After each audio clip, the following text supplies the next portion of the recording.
Good morning everybody. This is Deepak. यह हमारे आज के द हिंदू का editorial. Content slot.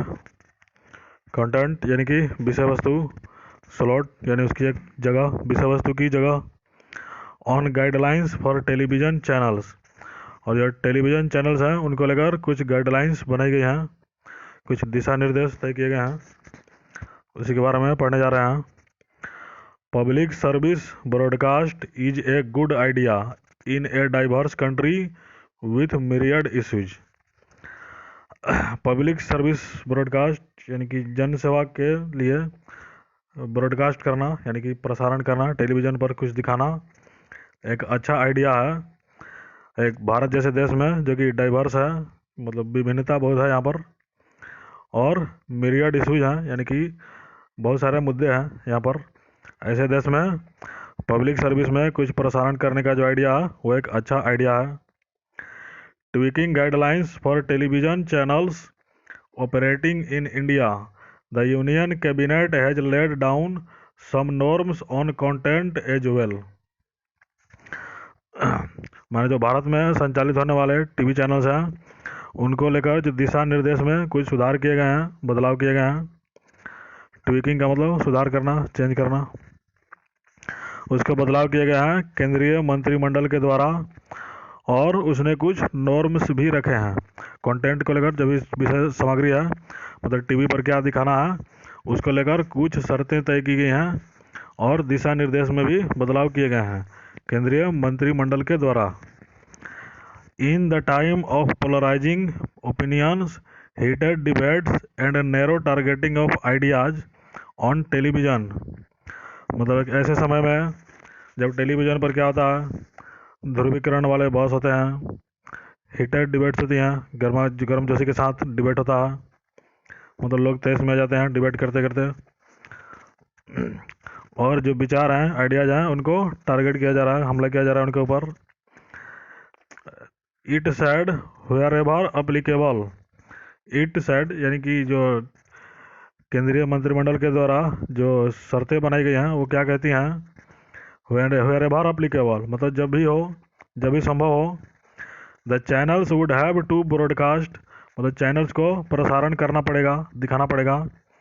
Content on themes of national importance and socially relevant issues, मतलब content दिखाना पड़ेगा, मतलब ऐसी सामग्री दिखानी पड़ेगी, मतलब ऐसी चीज़ें प्रसारित करनी पड़ेगी टीवी चैनल्स को जो कि राष्ट्रहित से जुड़ी हो और सामाजिक मुद्दों से जुड़ी हो। For at least 30 minutes every day, मतलब हर रोज़ कम से कम 30 मिनट। मतलब जो केंद्रीय मंत्रिमंडल ने जो गाइडलाइंस तय किए हैं वो ये किया है कि भारत में प्रसारित होने वाले जो भी टीवी चैनल्स हैं उनको हर रोज़ कम से कम 30 मिनट तक टीवी पर कुछ ऐसी चीज़ें दिखानी पड़ेंगी जो कि सामाजिक मुद्दों से जुड़ा हुआ हो और राष्ट्रहित से जुड़ा हुआ हो।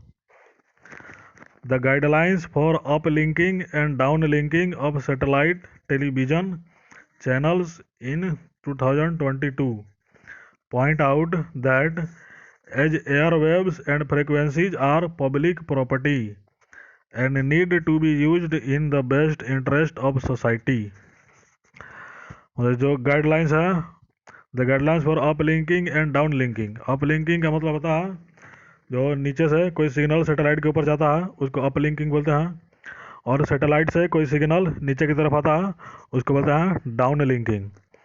यानी कि अप लिंकिंग और डाउन लिंकिंग को लेकर जो गाइडलाइंस बनाई गई हैं 2022 में टीवी चैनल्स के लेकर, वो पॉइंट आउट करता है, वो ये दिखाता है that airwaves and frequencies are public property, मतलब जो ये एयरवेज है यानी कि जो भी सिग्नल्स हैं वो पब्लिक प्रॉपर्टी हैं, and need to be used in the best interest of society, और उनको समाज के बेस्ट इंटरेस्ट में ही यूज किया जाना चाहिए, मतलब समाज के लिए सबसे ज़्यादा भला हो सके इस तरीके से उसका इस्तेमाल होना चाहिए।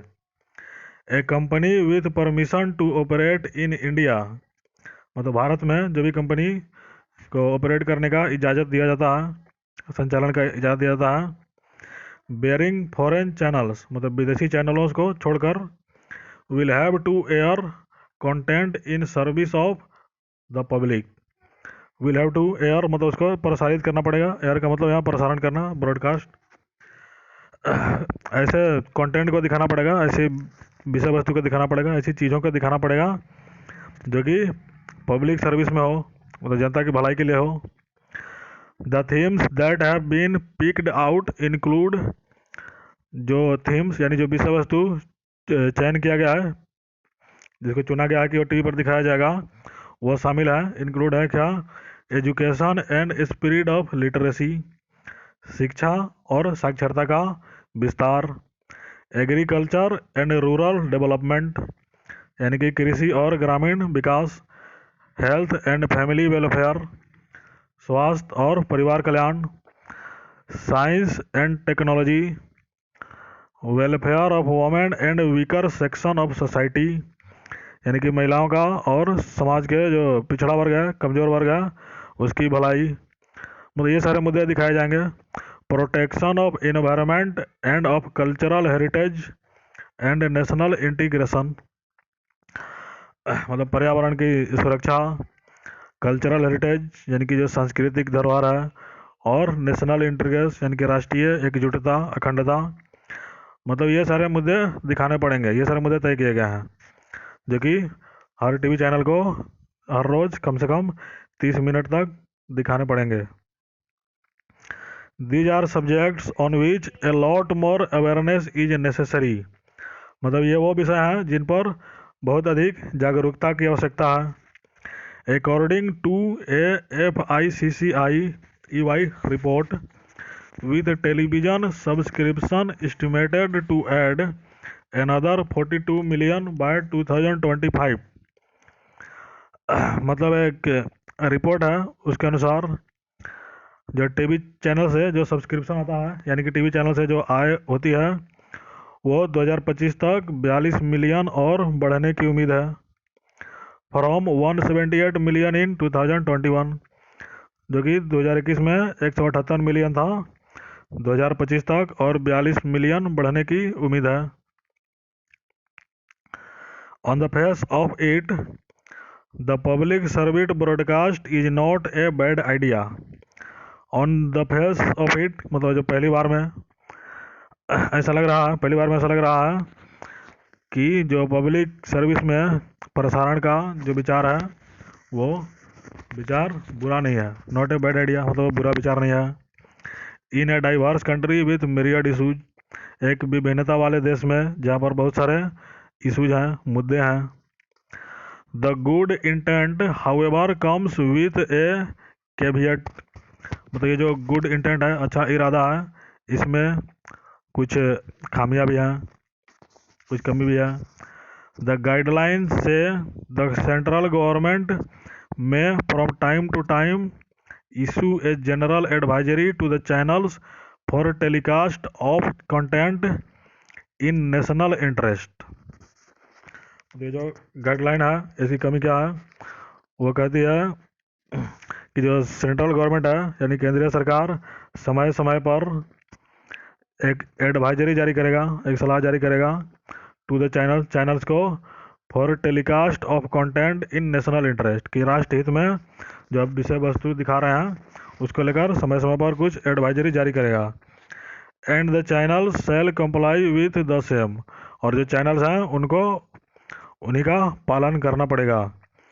दो the government has left it to the channels to appropriately modulate their content to fulfil the obligation, हालांकि सरकार ने यह चैनल्स के ऊपर छोड़ दिया है कि आप अपने तरीके से, उपयुक्त तरीके से मॉड्यूलेट करें, यानी कि संशोधन करें, सेव करें उसको, जो भी विषय वस्तु आप दिखाने वाले हैं, प्रसारण करने वाले हैं, टू फुलफिल द ऑब्लिगेशन, मतलब ये जो आपकी जिम्मेदारी है उसको पूरा करने के लिए आप जो भी दिखाने वाले हैं उसको अपने तरीके से उसका संशोधन करें, सेव करें।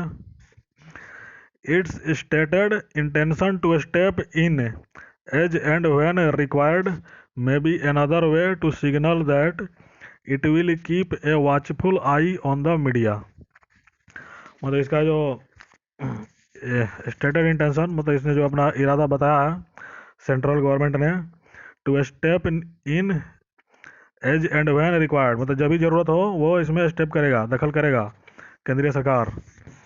मे be another way to signal, एक और तरीका हो सकता है ये सिग्नल करने का कि that it will keep a watchful eye on media, कि ये मीडिया के ऊपर कड़ी नज़र बनाए रखेगा। मतलब सरकार का ये जो बताया सरकार ने कि वो समय समय पर हस्तक्षेप करते रहेगा, वो ये सिग्नल कर रहा है कि वो मीडिया पर कड़ी नज़र रखने वाला है। इन इट्स 2008 रिकमेंडेशन, 2008 का जो सुझाव था, the telecom regulatory authority of India had suggested a public service obligation which the information and broadcasting ministry has taken on board। मतलब 2008 में ये टेलीकॉम रेगुलेटरी अथॉरिटी है, उसने कुछ सुझाव दिए थे कि पब्लिक सर्विस में कुछ जिम्मेदारियां होनी चाहिए, which the information and broadcasting ministry has taken on board, जिसको कि जो सूचना और प्रसारण मंत्रालय है उसने अभी उसको संज्ञान में लिया है। टेकन ऑन बोर्ड मतलब अभी उसको संज्ञान में लिया है, मतलब ये 2008 में ही ये रिकमेंड किया गया था, उसको अभी जो सूचना और प्रसारण मंत्रालय ने अभी संज्ञान में लिया है। But there is no clarity yet on compensation norms and who is going to foot the bill for the public service components on TV. लेकिन अभी तक इसमें कोई स्पष्टता नहीं है कंपनसेशन नॉर्म्स को लेकर, यानी कि जो आर्थिक भुगतान किए जाएंगे इसको, उसकी शर्तों को लेकर, उसके नियम को लेकर कोई भी क्लियरिटी नहीं है। Who is going to foot the bill for the public service components on TV, मतलब टीवी पर ये जो पब्लिक सर्विस, पब्लिक इंटरेस्ट में जो भी विषय वस्तु दिखाई जाएगी उसका स्पॉन्सर कौन करेगा, उसका भुगतान कौन करेगा, खर्चे कौन उठाएगा उसका, ये अभी तक स्पष्ट नहीं है।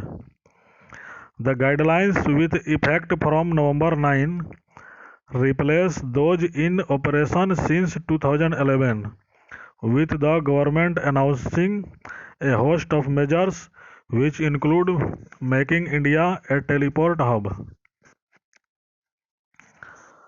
The guidelines are with effect from November 9 replace those in operation since 2011, मतलब जो 2011 से अभी ऑपरेशन में है, मतलब जो लागू हैं उनको रिप्लेस कर देगा ये जो नया दिशा निर्देश है। गवर्नमेंट ने बहुत सारे मानदंड तय किए हैं जिसमें भारत को एक टेलीपोर्ट हब बनाने का भी फैसला शामिल है। The government has done away with the requirement to seek permission for live telecast of the event, मतलब कोई भी जो इवेंट है, कोई घटना है, उसका जो लाइव प्रसारण है उसके मुद्दे को लेकर सरकार ने अपनी जिम्मेदारी खत्म कर लिया, मतलब वो मुद्दा समाधान हो गया है कि लाइव टेलीकास्ट को लेकर क्या मुद्दे होंगे। Only prior registration of the event will be necessary for the live telecast, मतलब लाइव टेलीकास्ट के लिए सिर्फ आपको पहले से रजिस्ट्रेशन कराने की ज़रूरत है, पहले से आप रजिस्ट्रेशन करा लीजिए, उसके बाद आप लाइव टेलीकास्ट कर सकते हैं और कुछ भी उसमें नहीं चाहिए और किसी चीज़ की ज़रूरत नहीं है। As for the 30 minute public service slot, जो 30 मिनट का जनसेवा का जो समय है, I&B secretary Apurva Chandra has said stakeholders will be consulted, मतलब जो सूचना और प्रसारण मंत्रालय की जो सेक्रेटरी हैं अपूर्वा चंद्रा, उन्होंने कहा है कि जो स्टेक होल्डर्स हैं, मतलब इससे जुड़े हुए जो भी लोग हैं उनके साथ कंसल्ट करेंगे, विचार करेंगे रिगार्डिंग द मोडलिटीज़, मतलब इसमें क्या क्या बदलाव किए जा सकते हैं, क्या क्या सुधार किए जा सकते हैं, which will have to be sorted out, जिसका भी समाधान किया जाना है, मतलब जो भी बुराइयाँ हैं, कमियाँ हैं, उसका भी समाधान किया जाना है कंसल्ट करके स्टेक होल्डर्स के साथ। स्टेक होल्डर्स का मतलब ऐसे लोग जो इससे जुड़े हुए हैं और जिनका इंटरेस्ट इसमें है।